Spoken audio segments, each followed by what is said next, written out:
లేవియాకాండము 2వ అధ్యాయము. ఒకడు యెహోవాకు నైవేద్యము చేయునప్పుడు అతడు అర్పించినది గోధుమ పిండిదై యుండవలెను. అతడు దాని మీద నూనె పోసి సాంబ్రాణి వేసి యాజకులగు అహరోను కుమారుల యొద్దకు దానిని తేవలెను. అందులో నుండి యాజకుడు తన చేరతో చేరెడు నూనెయు చేరెడు గోధుమ పిండియు దాని సాంబ్రాణి అంతయు తీసుకొని యెహోవాకు ఇంపైన సువాసన గల హోమముగా బలిపీఠము మీద అందులో ఒక భాగమును జ్ఞాపకార్థముగా దహింపవలెను. ఆ నైవేద్య శేషము అహరోనుకును అతని కుమారులకును ఉండును. యెహోవాకు అర్పించు హోమములో అది అతి పరిశుద్ధము. నీవు పొయ్యిలో కాల్చిన నైవేద్యము చేయునప్పుడు అది నూనె కలిసినదియు పొంగనిదియునైన గోధుమ పిండి అప్పడములే గాని నూనె రాచినదియు పొంగనిదియునైన పూరీలే గాని కావలెను. నీ అర్పణము పెనము మీద కాల్చిన నైవేద్యమైన ఎడల అది నూనె కలిసినదియు పొంగనిదియునైన గోధుమ పిండిదై ఉండవలెను. అది నైవేద్యము గనుక నీవు దాని ముక్కలుగా త్రుంచి వాటి మీద నూనె పోయవలెను. నీవు అర్పించున్నది కుండలో వండిన నైవేద్యమైన ఎడల నూనె కలిసిన గోధుమ పిండితో దానిని చేయవలెను. వాటితో చేయబడిన నైవేద్యమును యెహోవా యొద్దకు తేవలెను.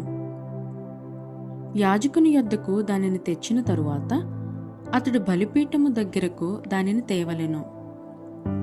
అప్పుడు యాజకుడు ఆ నైవేద్యములో ఒక భాగమును జ్ఞాపకార్థముగా తీసి బలిపీఠము మీద యెహోవాకు ఇంపైన సువాసన గల హోమముగా దాని దహింపవలెను. ఆ నైవేద్య శేషము అహరోనుకును అతని కుమారులకును చెందును. యెహోవాకు అర్పించు హోమములలో అది అతి పరిశుద్ధము. మీరు యెహోవాకు చేయు నైవేద్యమేదియు పులిసి పొంగిన దానితో చేయకూడదు. ఏలయనగా పులిసినదైనను తేనె అయినను యెహోవాకు హోమముగా దహింపవలదు.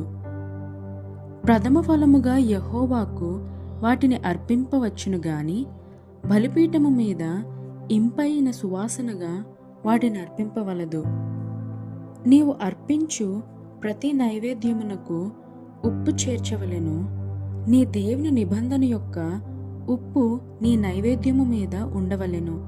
నీ అర్పణములన్నిటితోనూ ఉప్పు అర్పింపవలెను. నీవు యెహోవాకు ప్రథమ ఫలముల నైవేద్యమును చేయునప్పుడు సారమైన భూమిలో పుట్టిన పచ్చని వెన్నులలోని ఊచబియ్యమును వేయించి విసిరి నీ ప్రథమ ఫలముల నైవేద్యముగా అర్పింపవలెను. అది నైవేద్య రూపమైనది. నీవు దాని మీద నూనె పోసి దానిపైని సాంబ్రాణి వేయవలెను. అందులో జ్ఞాపకార్థమైన భాగమును అనగా విసిరిన ధాన్యములో కొంతయు నూనెలో కొంతయు దాని సాంబ్రాణి అంతయు యాజకుడు దహింపవలెను. అది యెహోవాకు హోమము.